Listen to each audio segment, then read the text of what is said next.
humble opportunity. Peace upon all of you.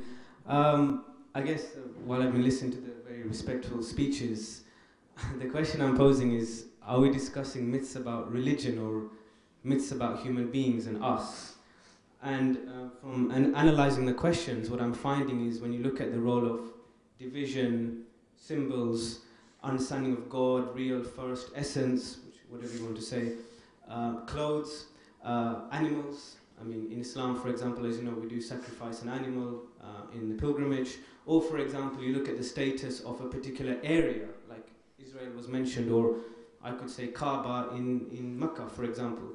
So that's the first question I'm just putting there, that are we discussing myths about ourselves and our understanding of what is beyond us? Second thing is myths about myself or yourself as an individual level. I'm wearing this robe, as you can see, and I did it purposefully, to really dispel myths, because there is always an understanding that a so-called person that studied in a seminary, known as a mad mullah, I don't know, it's a joke, as a sheikh or a mullah or whatever you want to say, imam, doesn't have an appropriate position in the public sphere or in a university, etc. Which obviously I'm trying to dispel by wearing this thing, because if you're educated in different backgrounds, you want to respect and show that. So you have great theological seminaries in each religion, which is here or no religion, that is, it doesn't matter. But there is a different type of training you get, which universities do not provide, such as in spiritual training, etc.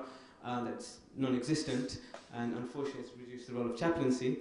And you have things which the university does well. So I just want to share that with you.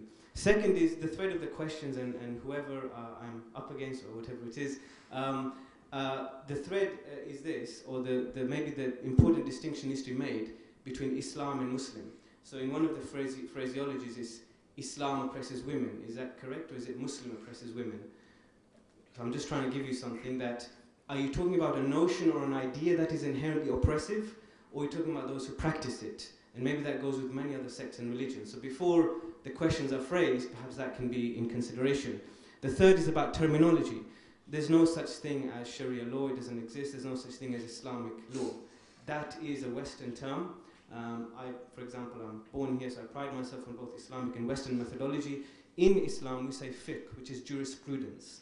Okay, Sharia means a clear path to a stream.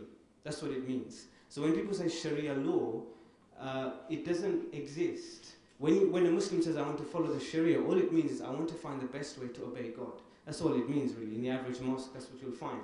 So what I'm saying is, oppositions and terms are created to give tension and to purposefully create division. And you'll see that across the media, across the metro, which I've stopped reading, and all these kind of things. So that's another misconception which is there. I don't know how much time I've left. 1:44. Can I stop? Or do I have to carry? Okay. I don't like talking too much. So do you want me to stop, or? All right. Okay. Can I say how many seats on the lecture theatre? I was counting. That's okay. Okay. Well, the final thing I want to say is that as I've forgotten your name. Sorry. Jay has said, which I think is very interesting. This thing about humanism is: are we the circumstances in which all religions were revealed, all the great religions, is it about moving to the kind of core teachings which they were trying to show and getting rid of some of the externalities like meetings and dress and culture and where you meet and what you identify with? Is that where religion is going? Prophet Muhammad, peace be upon him, said something very interesting, very beautiful. He said that I simply was appointed as a prophet to perfect people's morals. That was it. And somebody kept on asking him, well, what do you mean? What do you mean? He kept on pestering him.